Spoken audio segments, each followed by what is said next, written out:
नमस्कार दोस्तों, आज की कक्षा में आपका पुनः स्वागत है। आशा है कि आपको ऑनलाइन जो अध्याय समझाए जा रहे हैं वो आपको समझ में आ रहे होंगे। इन अध्यायों को पढ़ने के बाद आप पुस्तकों का अवश्य अध्ययन करें, क्योंकि जब तक आप पुस्तकों का अध्ययन नहीं करेंगे तब तक आपको विस्तृत अध्ययन सामग्री की जानकारी प्राप्त नहीं होगी। तो पुस्तकों का अध्ययन भी करते रहें और प्रत्येक वीडियो लेक्चर को सुनने के बाद उसे सब्सक्राइब, लाइक और शेयर करना न भूलें, ताकि वो अधिक से अधिक छात्रों और विद्यार्थियों तक पहुंच सके। आज हम कृषि के प्रकारों के बारे में अध्ययन करेंगे। इसका भाग 1 का हम अध्ययन करेंगे। यह BA, MA और विभिन्न प्रतियोगी परीक्षाओं हेतु अत्यंत उपयोगी है, काफ़ी महत्वपूर्ण विषय है। सबसे पहले हम कृषि का अभिप्राय देखते हैं कि कृषि किसे कहते हैं। कृषि के बारे में हम सभी जानते हैं, कृषि एक आर्थिक क्रिया है और कृषि से ही हमारे भरण पोषण के लिए खाद्य पदार्थों की, अनाजों की प्राप्ति होती है। कृषि को अंग्रेजी में कहते हैं एग्रीकल्चर। एग्रीकल्चर शब्द लैटिन भाषा के 2 शब्दों से एगर और कल्चर से मिलकर बना हुआ है, जिनका अर्थ क्रमशः लैंड और फील्ड तथा the care of cultivation. Cultivation का मतलब होता है जुताई। तो 2 शब्दों से मिलकर बना हुआ है, एगर और कल्चर। एगर का अर्थ होता है लैंड या फील्ड, भूमि या जमीन, और कल्चर का अर्थ है the care of cultivation. Cultivation का मतलब होता है जुताई। इस प्रकार कृषि का सामान्य जो शाब्दिक अर्थ निकलता है वो है भूमि को जोत करके फसल पैदा करना। हिंदी में कृषि शब्द कृष धातु से बना हुआ है, जिसका अर्थ होता है जोतना या खींचना। तो जुताई वैसे भी कृषि की एक महत्वपूर्ण आर्थिक क्रिया है। बिना भूमि की जुताई के भूमि से अच्छी मात्रा में, पर्याप्त मात्रा में उत्पादन लेना संभव नहीं है। प्रत्येक फसल उत्पादन के बाद भूमि की जुताई करना आवश्यक है। जुताई का अर्थ है भूमि की ऊपरी सतह को उलट पलट करना। इसे हल के द्वारा या ट्रैक्टर मशीनों के द्वारा भी किया जा सकता है। तो इस प्रकार कृषि का जो सामान्य अर्थ है, शाब्दिक अर्थ है, वो है भूमि को जोत करके फसल पैदा करना, और ये हिंदी में कृष धातु से बना हुआ, इसका अर्थ है जोतना या खींचना। एक प्रसिद्ध भूगोलवेत्ता है जिन्होंने संसाधन भूगोल के बारे में काफ़ी लिखा है। काफ़ी प्रसिद्ध संसाधन भूगोलवेत्ता है जिम्मरमैन, उनका नाम भी आपने सुना होगा। उन्होंने कृषि की परिभाषा दी है, काफ़ी महत्वपूर्ण है। दोस्तों, इस प्रकार से परिभाषाएं कोट करके जब आप अपना उत्तर लिखेंगे तो काफ़ी अच्छा और प्रभावी होगा। तो प्रत्येक उत्तर के लिए कम से कम 1 या 2 विद्वानों की जो परिभाषाएं हैं वो उनकी अक्षरशः याद कर लें, ताकि आप उनको कोट करके परीक्षाओं में लिख सकें। तो यहाँ पर मैं जिम्मरमैन की परिभाषा आपको बता रहा हूँ। कृषि की जो परिभाषा जिम्मरमैन ने दी है, कृषि के अंतर्गत उत्पादक प्रवास शामिल हैं, यानी उत्पादन के लिए जो चीज़ें हम करते हैं, कार्य करते हैं, शामिल हैं, जो भूमि पर बसे हुए मानव के द्वारा उपयोग किए जाते हैं, जिनको मानव करता है, और संभव हो तो मानव पशु जीवन या प्राकृतिक विकास की प्रणाली को और अधिक उन्नत और प्रगतिशील बनाता है, और यह लक्ष्य रखता है कि इन पद्धतियों द्वारा अपनी वनस्पति और पशु संबंधी आवश्यकताएं पूरी हो। तो जिम्मरमैन यहाँ पर कहते हैं कि जो कृषि है, कृषि में पशुपालन और फसल दोनों शामिल हैं, और मनुष्य अधिक उत्पादन करने के लिए, अधिक फ़ायदा लेने के लिए, अधिक लाभ लेने के लिए इन पद्धतियों को और अधिक उन्नत या प्रगतिशील भी बनाता रहता है। जैसे कि आपने अभी देखा है, पिछले हम कुछ वर्षों से देख रहे हैं, कृषि कार्य में निरंतर विकास होता जा रहा है। पहले हल और साधारण खुरपी कुदाली से कृषि कार्य किया जाता था। वर्तमान में बड़ी बड़ी मशीनों के द्वारा, कंबाइन, थ्रेसर, हार्वेस्टर जैसी मशीनों के द्वारा कृषि कार्य किया जाता है। जो जुताई का कार्य जिसमें पहले महीनों लग जाते थे, आज एक ही दिन में ट्रैक्टर के द्वारा पूरे खेत को कुछ ही घंटों में जोत दिया जाता है। तो ये सब जो है वो है कि मनुष्य ने कृषि की प्रणाली को और अधिक और उन्नत या प्रगतिशील बनाया है, और उसका लक्ष्य क्या है कि मनुष्य की, उसकी वनस्पति और पशु संबंधी आवश्यकताएं पूरी हो सके। तो जिम्मरमैन ने कहा है कि कृषि के अंतर्गत मनुष्य की क्रियाएं शामिल है, जो उत्पादन के लिए वो करता है, और उन क्रियाओं को अधिक उन्नत और प्रगतिशील भी बनाता है, जिससे कि उसकी वनस्पति और पशु संबंधी आवश्यकताएं पूरी हो सके। जिम्मरमैन ने आगे जाकर इनमें कृषि कार्य में पशुपालन, वृक्ष कृषि, वानिकी, सिंचाई, मत्स्य पालन आदि को भी शामिल कर दिया। तो एक जो जिम्मरमैन की परिभाषा है, इस प्रकार हम कह सकते हैं कि कृषि एक बहुउद्देशीय क्रिया है, जिसमें मानवीय आवश्यकताओं की पूर्ति प्रत्यक्ष और अप्रत्यक्ष रूप से होती रहती है। तो मूलतः कृषि में फसल और पशुपालन दोनों को सम्मिलित किया जाता है, तथा मनुष्य इन सभी क्रियाओं को अधिक उन्नत और प्रगतिशील बनाने का प्रयास करता रहता है और कृषि के द्वारा मनुष्य की आवश्यकताओं की पूर्ति प्रत्यक्ष और अप्रत्यक्ष रूप से होती रहती है। दोस्तों, कृषि की परिभाषा समझने के बाद जो हमारा मूल विषय है आज का, हम उस पर आते हैं। कृषि प्रदेश, एग्रीकल्चर रीजन्स। प्रदेश मूलतः ऐसा क्षेत्र होता है जहाँ पर किसी तत्व की समरूपता पाई जाती हो और जिस दूरी तक या जितने क्षेत्रफल में यह समरूपता पाई जाती है वह पूरा क्षेत्र उस दृष्टि से एक प्रदेश कहलाता है। प्रदेश कई तरह के होते हैं, जैसे आर्थिक प्रदेश है, सांस्कृतिक प्रदेश है, भौतिक प्रदेश है, कृषि प्रदेश है, संसाधन प्रदेश है, जनसंख्या प्रदेश है। तो कई प्रकार के प्रदेश हो सकते हैं, लेकिन प्रदेश की मूल विशेषता क्या है कि जितनी दूरी तक उस प्रदेश का विस्तार है उसमें उस तत्व की समानता या समरूपता पाई जाएगी और यही इसके लिमिटेशन का या इसके सीमांकन का आधार भी होता है। अब हम कृषि प्रदेशों की परिभाषा देखते हैं। तो चूंकि हम प्रदेशों के बारे में पढ़ लिया हमने, अब हम कृषि प्रदेशों की विशेषताएं देख रहे हैं। तो कृषि संबंधी क्रियाओं में समरूपता पाई जानी चाहिए। तो कृषि प्रदेशों की मुख्य शर्त क्या है कि कृषि संबंधी विशेषताओं की समरूपता पाई जानी चाहिए और ऐसा प्रदेश जहाँ पर कृषि संबंधी विशेषताओं तत्वों की समरूपता पाई जाएगी वो कृषि प्रदेश कहलाएगा। तो सामान्य हो गया। अब हम परिभाषा देखते हैं इसकी।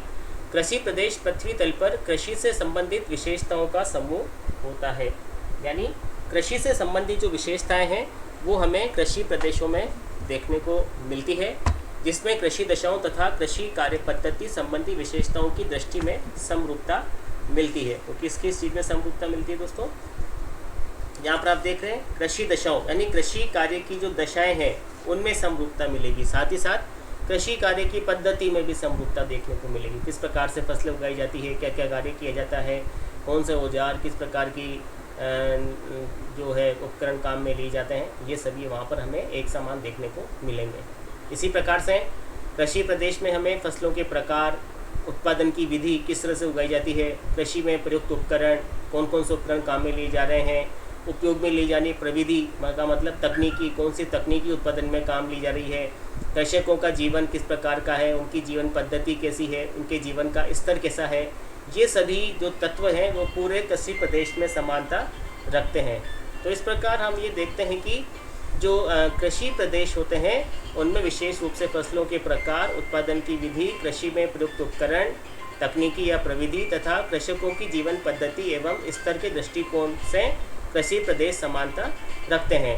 यह समानता जितने क्षेत्र में पाई जाती है वह समस्त क्षेत्र कृषि प्रदेश के नाम से जाना जाता है।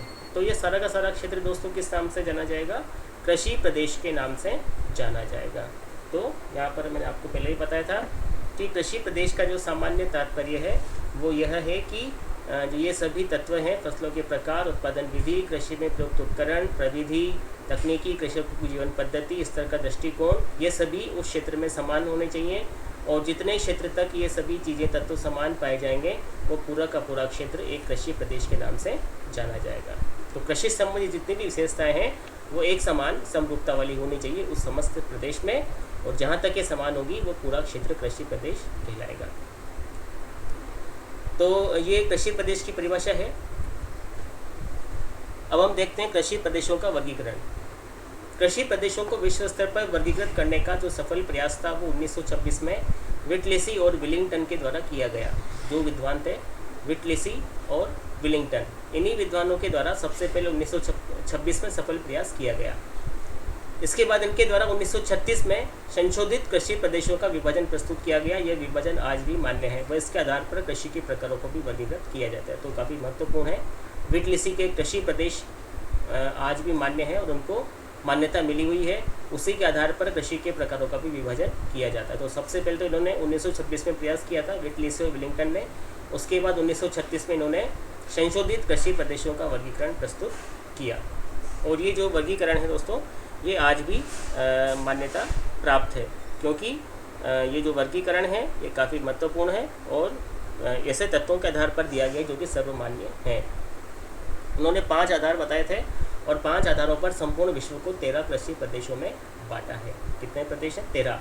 तो काफ़ी महत्वपूर्ण तथ्य है ऑब्जेक्टिव टाइप क्वेश्चन से भी कि 1936 में व्हिटलेसी द्वारा विश्व को कितने कृषि प्रदेशों में बांटा गया? लगभग 13 कृषि प्रदेशों में विभक्त किया गया है। तो विटलिसी एक ऐसे पहले प्रथम विद्वान थे। सफल प्रयास जिन्होंने किया विश्व को कृषि प्रदेशों में बांटने का। सबसे पहले तो 1926 में इन्होंने प्रयास किया, 1936 में संशोधित संस्करण दिया और विश्व को 13 कृषि प्रदेशों में बांटा और 5 आधार बताए। अब वो आधार कौन कौन से हैं वो देखते हैं दोस्तों। ये देखिए, विश्व के इन्होंने अलग अलग कृषि प्रदेशों में विभाजित किया, कहाँ पर किस प्रकार की कृषि की जाती है, उस प्रकार की कृषि प्रदेश इन्होंने बताया। अब हम देखते हैं वर्गीकरण के आधार। विटलिसी ने कृषि प्रदेशों के निर्धारण में निम्न तत्वों का आधार माना है। हमने भी देखा था 5 तत्व ऐसे बताए हैं जिनके आधार पर कृषि प्रदेशों का वर्गीकरण किया गया है। पहला तो है फसल तथा पशुओं का संयोजन। इसमें यह है कि भौगोलिक वातावरण के अनुरूप यह निश्चित होता है कि कौन से प्रदेश में फसलों तथा पशुपालन का संयोजन क्या होगा, क्योंकि पशुपालन कृषि का अभिन्न अंग है और कई प्रदेशों में तो कृषि के साथ साथ पशुपालन का कार्य प्रमुखता से किया जाता है। साथ ही पशुपालन के कार्य में भी इस प्रकार की प्रवृत्ति रही है कि जो पूर्व में पशुपालन के योग्य नहीं थे वो धीरे धीरे मनुष्य के द्वारा पशुपालन के योग्य बना लिए गए, क्योंकि फसल उत्पादन के साथ साथ जब पशुपालन किया जाता है तो कई प्रकार की सुविधाएं हो जाती है। नंबर 1, पशुओं का प्रयोग कृषि कार्य में किया जाता है, कृषि कार्य में इनकी सहायता ली जाती है।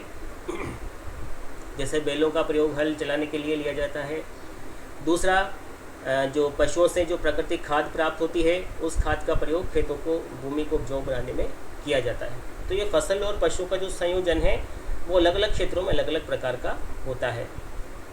कहीं कहीं पर केवल पशु जीवन निर्वाह के लिए पाले जाते हैं, केवल उनसे फसल उगा करके और थोड़ी मात्रा में दूध आदि तथा वस्तुएं, मांस आदि जानवरों से प्राप्त कर ली जाती है और निर्वाह किया जाता है। कहीं कहीं पर फसल तथा पशुओं का जो संयोजन है वो व्यापारिक स्तर पर देखने को मिलता है, उनसे उत्पादन प्राप्त पदार्थों का व्यापारीकरण भी किया जाता है। तो ये जो संयोजन है ये अलग अलग भौगोलिक प्रदेशों में अलग अलग प्रकार का देखने को मिलता है और इस संयोजन के आधार पर भी विटलिसी ने कृषि प्रदेशों का विभाजन किया है। दूसरा जो मुख्य तथ्य है वो है फसलों के उत्पादन तथा पशुपालन की विधियाँ। इसलिए यहाँ पर हम ये चीज़ देखते हैं कि जो पशुपालन की और उत्पादन की जो विधियाँ हैं वो अलग अलग क्षेत्रों में अलग अलग प्रकार की होती हैं। जैसे आप ये चित्र में देख रहे हैं, यहाँ पर जो फसल उत्पादन किया जा रहा है वो बिल्कुल मशीनों की सहायता से हो रहा है। एक तरफ आप देख रहे हैं जो कचरा है वो अलग होता जा रहा है और दूसरा जो उपयोगी पदार्थ है वो भंडारित किया जा रहा है ट्रैक्टर के द्वारा। तो एक तो ये विधि हो सकती है। दूसरी विधि दोस्तों ये हो सकती है कि बिल्कुल साधारण तौर पर जो साधारण खुरपी, कुदाली, हल वो काम में लिए जाएँ और फसल को कूट पीट कर उससे अनाज अलग किया जाए। तो अलग अलग विधियाँ हो सकती है। पशुपालन की भी अलग अलग विधियाँ हो सकती है। अत्यधिक ठंडे प्रदेशों में अलग अलग प्रकार से पशुपालन किया जाता है, उष्ण प्रदेशों में अलग प्रकार से पशुपालन किया जाता है। जहाँ पर व्यापारिक दृष्टिकोण होता है वहाँ पर पशुपालन व्यापारिक दृष्टिकोण से किया जाता है। वहाँ पर बड़े बड़े क्षेत्रों में बड़े बड़े गोदामों के अंदर पशुओं को रखा जाता है। वातानुकूलित गोदाम होते हैं जहाँ पर पशुओं को चारा पानी देने से लेकर के उनसे दुग्ध प्राप्त करने तक की समस्त क्रियाएँ मशीनों के द्वारा संपन्न की जाती है। तो इस प्रकार से फसलों के उत्पादन तथा पशुपालन की विधियाँ अलग अलग क्षेत्रों में अलग अलग प्रकार की पाई जाती है। आवश्यकता के हिसाब से उत्पादन भौगोलिक दृष्टियों के हिसाब से अलग अलग विधियाँ होती है। तो इन विधियों के आधार पर भी कृषि प्रदेशों का सीमांकन विटलिसी के द्वारा किया गया है। तीसरा जो तथ्य है वो है कृषि में श्रम, पूंजी, संगठन आदि के विनियोग की मात्रा। यानी कृषि में श्रम कितना लगा हुआ है, कितने श्रमिक काम कर रहे हैं और श्रमिक भी जैसे मानवीय श्रम है या मशीनों के द्वारा कार्य हो रहा है। पूंजी कितनी लगी हुई है, पूंजी अधिक मात्रा में लगी हुई है, कम मात्रा में लगी हुई है। संगठन किस प्रकार का है, यानी कि जो कृषक है वो संगठित हैं, असंगठित हैं, किस प्रकार का जो संगठन है वो कृषि कार्य के लिए काम करता है। तो हम ये देखते हैं कि कई कुछ जो कार्य होते हैं वो उनमें कुछ देशों में बहुत सा जो कृषि कार्य है वो बहुत सारा कृषि कार्य केवल मानवीय श्रम की सहायता से होता है, जबकि कुछ देशों में जो कृषि कार्य है वो मशीनों की सहायता से, पूरा मशीनों की सहायता से होता है। श्रम की मात्रा अधिक है, कुछ में मशीनें अधिक उपयोग में ली जा रही है, कहीं कहीं पर बहुत अधिक मात्रा में पूंजी लेगी, जैसे बागाती कृषि होती है। बागाती कृषि में दोस्तों क्या होता है, बागाती कृषि में पूंजी की बहुत अधिक मात्रा की आवश्यकता होती है, क्योंकि तो फसलें इस प्रकार की होती है, चाय, कॉफ़ी, रबर, इस प्रकार की फसलें कि इन्हें साधारण तकनीकों या साधारण प्रयासों के द्वारा नहीं उगाया जा सकता। तो अधिक मात्रा में पूंजी की आवश्यकता होती है, तकनीकी की आवश्यकता भी होती है, श्रम भी चाहिए, संगठन भी चाहिए। तो ये अलग कृषि प्रदेश हो जाएंगे। अब साधारण जैसे गेहूँ जो खाद्यान्न उत्पादन है उनके लिए विशेष तकनीकी की पूंजी की आवश्यकता नहीं होती, तो अलग कृषि प्रदेश हो जाएंगे। तो इस प्रकार से कृषि में जितना श्रम लगाया जा रहा है, पूंजी कितनी लगाई जा रही है, संगठन कितना लगाया जा रहा है, किस प्रकार से कृषक संगठन कार्य करते हैं, तो उस प्रकार से ये सारे के सारे तत्व मिलकर भी कृषि प्रदेशों के वर्गीकरण में सहायता प्रदान करते हैं। और इन तीनों को भी विटलिसे के द्वारा कृषि प्रदेशों के वर्गीकरण के लिए काम में लिया गया है, क्योंकि विश्व के सभी जो कृषि भाग है वहाँ पर कृषि कार्य में श्रम, पूंजी और संगठन की समान मात्रा प्रयुक्त नहीं होती है।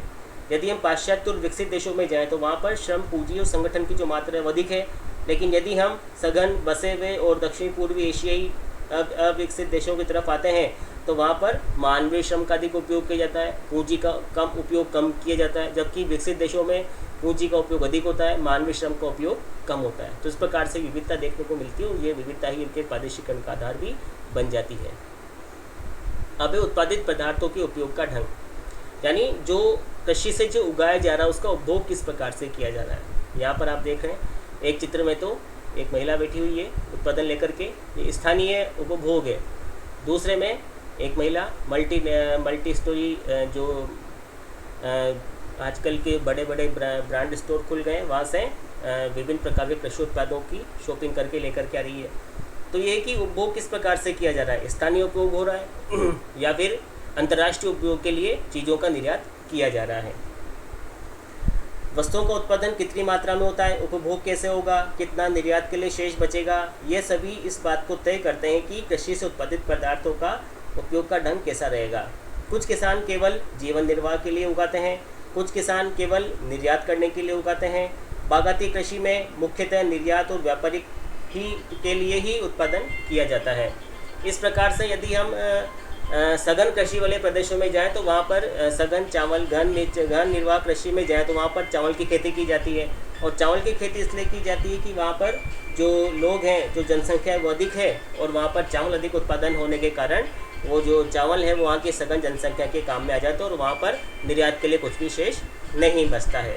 इस प्रकार यदि हम कनाडा और संयुक्त राज्य अमेरिका, साइबेरिया जैसे देशों में चले जाएँ जहाँ पर प्रति व्यक्ति कृषि भूमि अधिक है तो वहाँ पर बड़ी बड़ी मशीनों की सहायता से बहुत अधिक मात्रा में उत्पादन होता है और उस सारा का सारा उत्पादन निर्यात के लिए किया जाता है। तो मूलतः बात यह है, तथ्य ये है कि जो कृषि उत्पादन है वो स्थानीय उपभोग के लिए हो रहा है, कृषक के लिए हो रहा है या निर्यात के लिए हो रहा है। ये भी कृषि प्रदेशों के वर्गीकरण का आधार माना जाता है। और अंत में जो पांचवा और अंतिम जो आधार था वो है कृषि कार्य के लिए यंत्रों, उपकरणों व आवागमन के साधनों का प्रयोग। तो ये भी आप स्पष्टतः अंतर देख सकेंगे। प्रथम चित्र में आप देख रहे हैं कि केवल हाथ से ही अनाज बोया जा रहा है, साधारण खुरपी और कुदाली काम में ली जा रही है। तो इसमें जो यंत्र उपकरण है और आवागमन है वो बिल्कुल साधारण प्रकार का, आदिम प्रकार का है। दूसरे चित्र में आप देख रहे हैं बड़ी बड़ी विस्तृत मशीनों के द्वारा कई हेक्टेयर, कई एकड़ खेत को एक ही बार में जोता जा रहा है। उस खेत की पूरी जो फसल है वो एक साथ काटी जा रही है। तो यहाँ पर अंतर स्पष्ट से दिखाई दे रहा है कि पश्चिमी यूरोपीय तथा अमेरिकी देशों में कृषि का मशीनीकरण अपनी चरम सीमा पर है। ये आप देख रहे हैं जो दूसरा नंबर का चित्र है, ये इसी तथ्य को प्रदर्शित करता है। विकसित देशों में मशीनीकरण चरम सीमा पर है।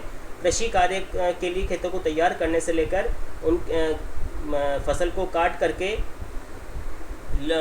दूसरे देशों को निर्यात करने तक का सारा कार्य मशीनों के द्वारा किया जाता है। दूसरी तरफ जब हम उष्णकटिबंधीय देशों में स्थानांतरित कृषि वाले क्षेत्रों में आते हैं तो वहाँ पर मशीनों का प्रयोग नहीं किया जाता है और वो केवल अपने हाथ और कुदाली सामान्य जो उपकरण हैं उन्हीं पर निर्भर रहते हैं। जबकि जो मध्यम प्रकार जैसे मान लीजिए जैसे सघन चावल उत्पादक देश हैं, कुछ विकासशील देश हैं, वहाँ पर थोड़ी बहुत मात्रा में ट्रैक्टर, हार्वेस्टर आदि का प्रयोग कर लिया जाता है। तो तीन प्रकार की स्थिति यहाँ पर हो गई। एक तो बिल्कुल आदिम जो स्थानांतरित कृषि है जिसमें केवल हाथ का, मशीनी मानवीय श्रम का, खुरपी, कुदाली का प्रयोग होता है। कुदाली से खोद करके बीज बो दिए, बिखेर करके बीज बो दिए, यंत्रों का उपयोग हो ही नहीं रहा है, उपकरणों का उपयोग हो ही नहीं रहा है, साधारण उपकरण है। दूसरी तरफ आप देख रहे हैं कि एक ही बार में कई एकड़, कई हेक्टेयर खेत को जोता जा रहा है, उसकी सारी फसल एक साथ काटी जा रही है। और इन दोनों के बीच की जो स्थिति है वो है विकासशील देशों में, जहाँ पर कुछ मात्रा में कृषि और कृषि में मशीनीकरण का उपयोग होता है। तो कृषि कार्य के यंत्रों, उपकरणों और आवागमन के साधनों का प्रयोग भी कृषि प्रादेशिकीकरण के काम में लिया जाता है। तो इस प्रकार से 5 जो तथ्य थे, 5 आधार वित्त के द्वारा बताए गए हैं। नंबर 1 फसलों तथा पशुओं का संयोजन, नंबर 2, फसलों के उत्पादन तथा पशुपालन की विधियाँ। नंबर 3, कृषि भूमि में श्रम, पूंजी, संगठन आदि के विनियोग की मात्रा। नंबर 4, उत्पादित पदार्थों के उपभोग का ढंग। और नंबर 5, कृषि कार्य के लिए यंत्रों, उपकरणों तथा आवागमन के साधनों का प्रयोग। तो इस प्रकार से ये हमारा अध्याय आज का यहीं पर समाप्त होता है। शेष जो कृषि के प्रकारों का अध्ययन है वो हम अगले भाग में करेंगे। धन्यवाद।